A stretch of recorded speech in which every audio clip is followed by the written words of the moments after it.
Hey everybody, I'm back today with a new video for my spot on the ReDefined creative design team. I am also going to be working along with Christy's beautiful life sketch, which is also our Laura Whitaker sketch for today. So this combines a lot of things. And here's the sketch we're going to be working with. So for my products, I am going to be using a Rock and Red and Orange Peel Catherine Pooler inks. I have a sheet of thick white cardstock, 2 photos, and this beautiful stencil and the little acrylic love from the ReDefined Kreative shop.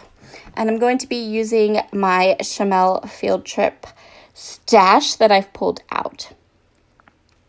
So the first thing that I want to do, I'm going to follow this sketch pretty closely with the exception that I'm not going to use powder and paper across the bottom of my layout. We're going to do some stenciling. First things first, I need to trim my photos down. So I chose these 2 photos because the background is gorgeous. It's like a tree and a little sunset. The colors match the field trip collection. And I am determined to get the rest of these photos from my youngest son's, from Logan's photo shoot. Not last year, but the year before. So 2019. I want to get these done, and field trip really matches. Like, it just really matches all the little murals and stuff. If you watched my March product lineup and what I wanted to scrapbook this month, you know I said I had lots of boy pages I really needed to get going on. So I'm going to use the lightning bolt stencil from the ReDefined Kreative shop. This her 12 by 12 stencils are some of my very, very favorites. I really love them. I really love this lightning bolt one. But what I'm going to do is I'm going to kind of mark it about 2/3 of the way up my page. So put the photos there. And then I'm grabbing this new to me tape. This is Sizzix Makers tape, and it's awesome. I like it better than purple tape. Honest to goodness, it's great. It's really low tack. It hasn't stuck to a single thing I didn't want it to stick to. So I'm really glad. It comes in a pack of 2 rolls, and I ordered 4 rolls. So I ordered 2 packs from a Cherry on Top, and it's very inexpensive, and it's fabulous. I love it. So I'm going to go ahead and start with the orange peel, and I'm going to go about halfway down the stencil. Well, the portion of the stencil is over the paper. Let's put it that way. I was kind of looking for a blend between the red and the orange, and I'm going to put a couple of layers. So using Catherine Pooler ink with a life-changing brush is different than using a Distress Oxide ink, because a Catherine Pooler ink will give you a more kind of soft look, and whereas the oxide inks are more opaque. So I decided to go with the Catherine Pooler because this layout is going to be so colorful. I'm not always a colorful girl. I'm more of a vintage colorful girl. Let's put it that way. But these photos just scream, bring on all the colors. So that's what we're going to do. So I think red ink might be the strangest color ink ever. First of all, it's impossible to match. So let's start there. I keep buying more red ink, so I have all the shades of red. This is going to go on, and it's going to look pinky. You can see there how it kind of looks a bit pinky. And honestly, I was a little scared at first, but this dries much dark. It dries darker, which is weird for red, which is weird for an ink at all, but it dries red. So when you look at the final layout, it's not pink. It just looks pink when you put it on. I don't know why. I'm sure there's a reason for it. I'm sure there's some kind of magical, like, color theory reason, but I don't know what it is. So I'm just going to put a nice layer of red down across the bottom, and then I'm going to pull it off for the big reveal. But first, I'm going to add a little bit more orange. So I'm kind of trying to get this blend of orange down to red, and I'm letting the 2 colors kind of mix and play in the middle. I did decide to add just a bit of a darker orange and pull it down into the red. So I'm going to go ahead and do that. And now here is the big reveal, and you can see it's red. I think it's just the way that the ink kind of lays over the stencil that makes it look like it's pink. But I gotta tell you, I was a little scared for a while when I was doing that because I really didn't want pink. All right, really easy. I'm just gonna grab a paper towel, wipe up, clean up, let that background dry for a while. And then I'm gonna go ahead and start thinking about what kinds of papers I want across the top. So if you've been around here for a while, you know that I am a big fan of color avoidance. So I have that orange and I have that red down at the bottom of my page.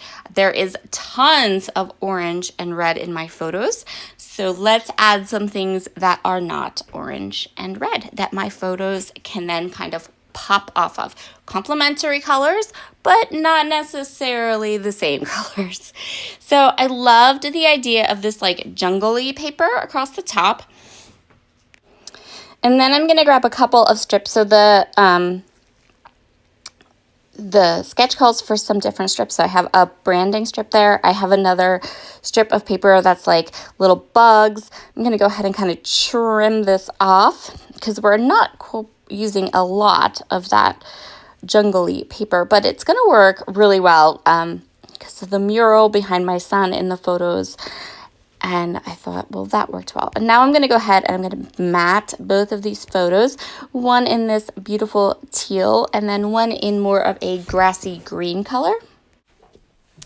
Now I'm going to go ahead and add those layers that I pulled up to put on the top. I'm just going to be a little persnickety about them. I'm making sure that they are straight.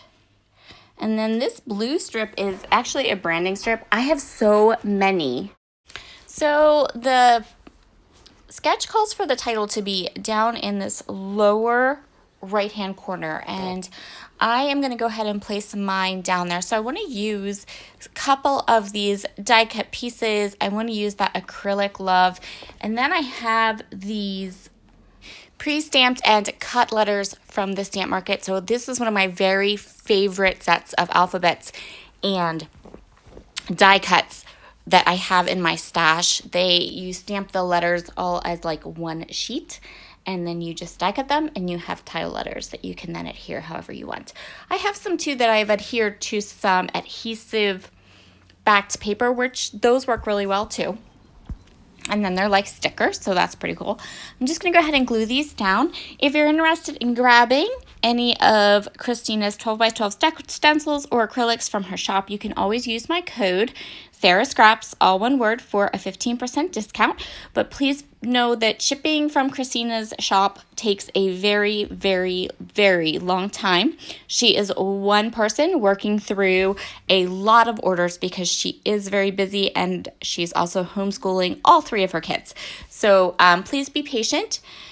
And if you are really worried about an order, just send her a very kindly worded email. She's a very hard worker, but she's very, very busy right now, and she's only one person. So I'm going to go ahead and kind of tuck some leaves into the bottom left and the top right. And now we're going to have fun with our bottom background. So what I'm doing is I'm taking all of the lightning bolt enamel dots from the field trip collection. I was probably never going to use them on any other page. And I had 3 packs of these enamel dots because I may have been buying and hoarding all of Chamel's collections. And so I used all of my lightning bolt enamel dots and sprinkled them all over the page. And then for some more added color, I went ahead and grabbed these Nuvo Jewel Drops. They're in like a nice, almost translucent orange.